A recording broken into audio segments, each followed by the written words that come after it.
नमस्कार. आपण सविस्तर बघूयात श्री दत्त महाराज यांचे प्रमुख 3 अवतार यांची सविस्तर माहिती.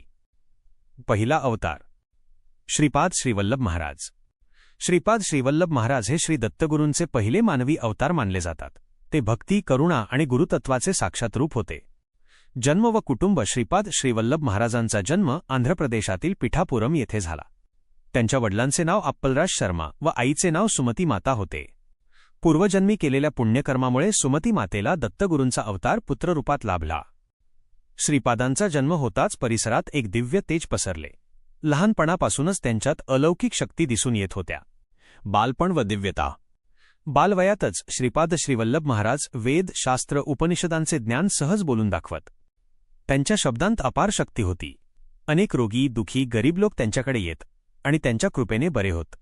ते म्हणत, मी देह नाही, मी चैतन्य आहे. संन्यास व भ्रमंती. अतिशय लहान वयातच त्यांनी संसाराचा त्याग केला. आईवडिलांना आशीर्वाद देऊन ते संन्यासी जीवनाकडे वळले. ते सतत भ्रमंती करत गावे, जंगल, डोंगर, नदीकाठ, कोठेही आसक्ती नाही, कोठेही स्थायिक नाही. त्यांचा उद्देश एकच होता, लोकांना गुरुमहत्व, भक्ती व धर्ममार्ग दाखवणे. चमत्कार व करुणा. श्रीपाद श्रीवल्लभ महाराजांचे जीवन चमत्कारांनी भरलेले होते, पण ते कधीच चमत्कारांचा गर्व करत नसत. अंधांना दृष्टी मिळाली, अपंग चालू लागले, पापी भक्तिमार्गाला लागले. ते नेहमी म्हणत, मी काही करत नाही, सर्व काही गुरुकृपेने होते. श्रीपादांचे उपदेश. श्रीपाद महाराजांचे उपदेश अतिशय साधे पण प्रभावी होते. गुरुशिवाय जीवन व्यर्थ आहे. अहंकार सोडून भक्ती करा. नामस्मरण हेच खरे साधन. सर्व प्राणीमात्रात ईश्वर पहा. श्रीपाद श्रीवल्लभांचे स्थान. आजही पिठापुरम हे श्रीपाद श्रीवल्लभांचे पवित्र क्षेत्र मानले जाते. तेथे दर्शन घेतल्याने अनेक भक्तांना मानसिक शांती व संकटातून मुक्ती मिळते. समाप्ती.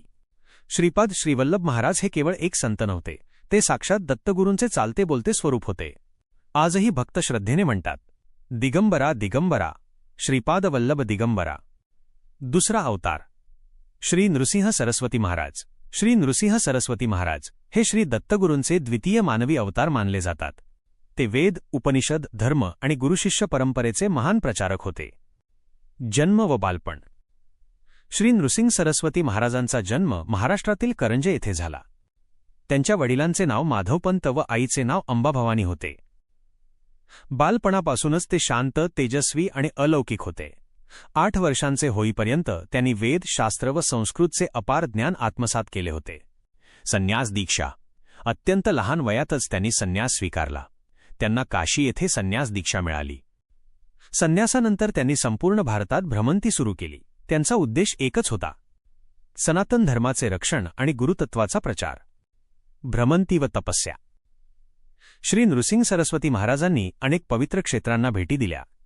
काशी, प्रयाग, बद्रिकाश्रम, द्वारका, गाणगापूर, कर्नाटक. विशेषत गाणगापूर हे त्यांचे प्रमुख तपोस्थान मानले जाते. चमत्कार व लीला. श्री नृसिंह सरस्वती महाराजांचे जीवन अनेक लीलांनी भरलेले होते. अंध भक्तांना दृष्टी प्राप्त झाली, कोड रोग बरे झाले, संतती नसलेल्यांना संतान प्राप्ती, भक्तांचे संकट निवारण. पण ते नेहमी म्हणत, मी काही करत नाही, सर्व काही गुरुकृपेने होते. उपदेश व शिकवण. श्री नृसिंह सरस्वती महाराजांची शिकवण अतिशय साधी व प्रभावी होती. गुरुसेवा हेच सर्वोच्च साधन. वेदमार्ग व धर्मपालन, नामस्मरण व संयम, अहंकाराचा त्याग. ते म्हणत, गुरु म्हणजेच ईश्वर. गाणगापूर व वर्तमान प्रभाव. आजही गाणगापूर हे दत्तभक्तांचे प्रमुख तीर्थस्थान आहे. अमृतसर संगम येथे स्नान व दर्शन केल्याने मनःशांती मिळते, अशी भक्तांची श्रद्धा आहे. समाधी व महत्त्व. श्री नृसिंह सरस्वती महाराजांनी कर्दळीवनात महासमाधी घेतली. आजही भक्तांना तेथे त्यांच्या कृपेचा अनुभव येतो असे मानले जाते. समाप्ती. श्री नृसिंह सरस्वती महाराज हे केवळ संत नव्हते, ते दत्तगुरूंच्या परंपरेतील तेजस्वी अवतार होते. आजही भक्त श्रद्धेने म्हणतात, श्री गुरुदेव दत्त. तिसरा अवतार श्री स्वामी समर्थ महाराज. श्री स्वामी समर्थ महाराज हे श्री दत्तगुरूंचे तृतीय मानवी अवतार मानले जातात. ते करुणा, शक्ती आणि भक्तवत्सलतेचे साक्षात रूप होते. आगमन व स्वरूप. श्री स्वामी समर्थ महाराज सुमारे 18व्या-19व्या शतकात अक्कलकोट येथे प्रकट झाले. त्यांचा जन्मस्थळ व जन्मकाल निश्चित नाही, कारण ते अवधूत स्वरूपातील संत होते. ते नेहमी दिगंबर, साधे वस्त्र परिधान केलेले, डोळ्यांत तेज, वाणीत अधिकार आणि कृतीत करुणा असे स्वरूप होते. अक्कलकोटातील वास्तव्य. अक्कलकोट हे श्री स्वामी समर्थांचे प्रमुख कार्यक्षेत्र होते. तेथे त्यांनी अनेक भक्तांचे जीवन बदलले. राजे, गरीब, व्यापारी, शेतकरी सर्वांसाठी ते समान होते. लीलांचा प्रभाव. श्री स्वामी समर्थ महाराजांच्या लीलांनी संपूर्ण महाराष्ट्र दत्तभक्तीने भारावून गेला. रोगी भक्तांना आरोग्यप्राप्ती, संकटात सापडलेल्यांचे त्वरित रक्षण, अन्न धन आश्रयाची व्यवस्था, भक्तांच्या श्रद्धेची परीक्षा.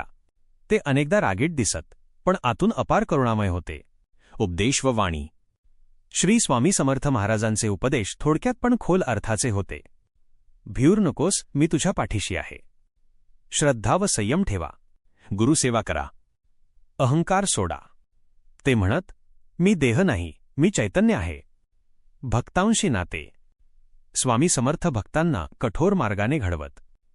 जे भक्त निष्ठावान होते त्यांचे जीवन त्यांनी बदलून टाकले. स्वामी समर्थांसाठी भक्त म्हणजेच कुटुंब होते. महासमाधी.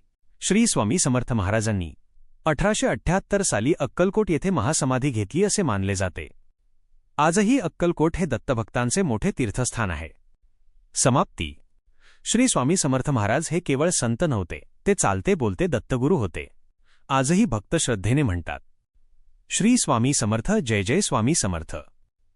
धन्यवाद.